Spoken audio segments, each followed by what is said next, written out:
Shalom, salam sejahtera. Departemen Bakti Wanita Advent Uni Indonesia Kawasan Barat mempersembahkan Renungan Harian Wanita Kristen 2023 disusun oleh Ibu Ria Sinoraya. Selasa, 23 Mei dengan judul Dibenarkan dengan Cuma-Cuma. Firman Tuhan di dalam Roma 3 ayat 23 sampai 25. Karena semua orang telah berbuat dosa dan telah kehilangan kemuliaan Allah, dan oleh kasih karunia telah dibenarkan dengan cuma-cuma karena penebusan dalam Kristus Yesus.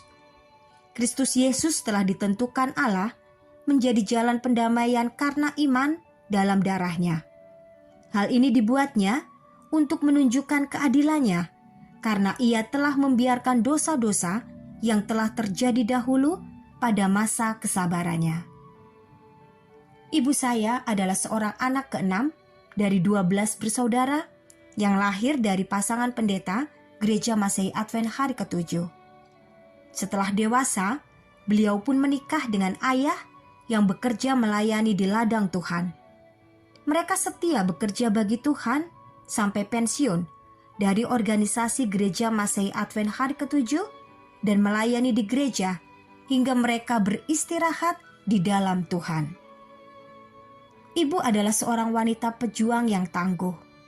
Ketika beliau lahir, ibu yang melahirkannya atau nenek saya hampir mati. Sehingga dokter memutuskan untuk menyelamatkan dahulu sang ibu dan melempar bayi yang baru saja dilahirkan kepada bidan yang saat itu membantu. Sang bayi atau ibu saya tidak menampakkan tanda-tanda kehidupan dan mulai membiru. Bidan segera menangani dengan cekatan, dan mukjizat Tuhan terjadi. Bayi tersebut mulai mengeluarkan tangisan lembut. Dia hidup. Hari itu terjadilah sukacita besar di ruangan bersalin itu, sebab baik ibu maupun bayi dapat hidup dengan selamat. Janji Tuhan kepada orang tua ibu saya yang adalah hamba Tuhan telah digenapi.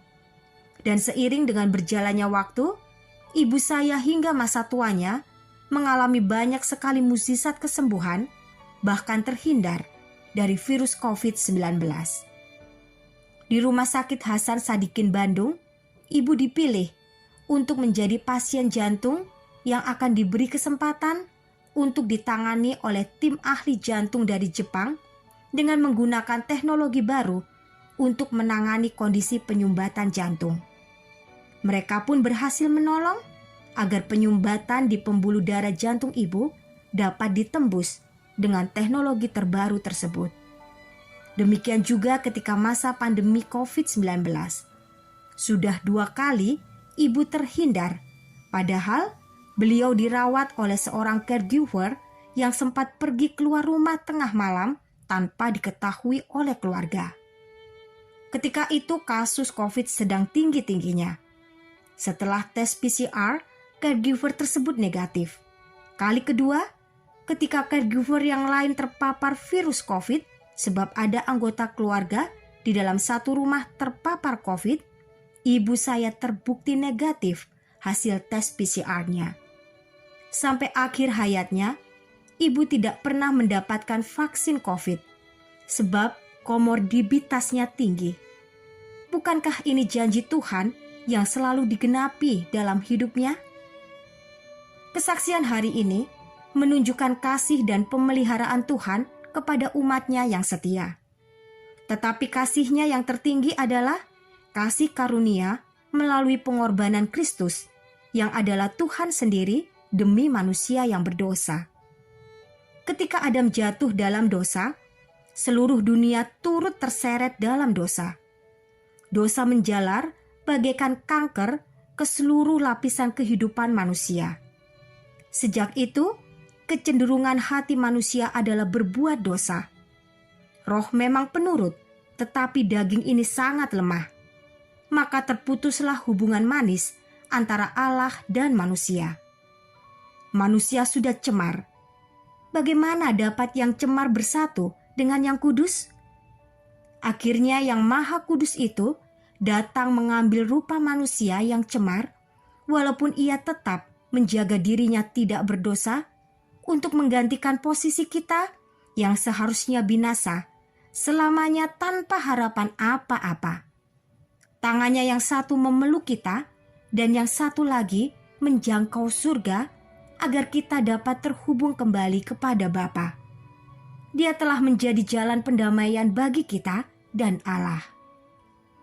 Bayangkanlah diri Anda tergantung di kayu salib sebagai orang berdosa dan tidak punya harapan akan kebangkitan.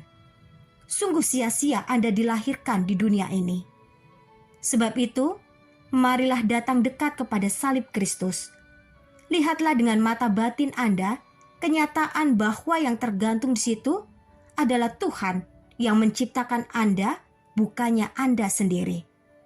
Maka Anda akan terharu dan sadar akan kasih dan keadilan Tuhan. Kiranya Tuhan memberkati kita semua sepanjang hari ini.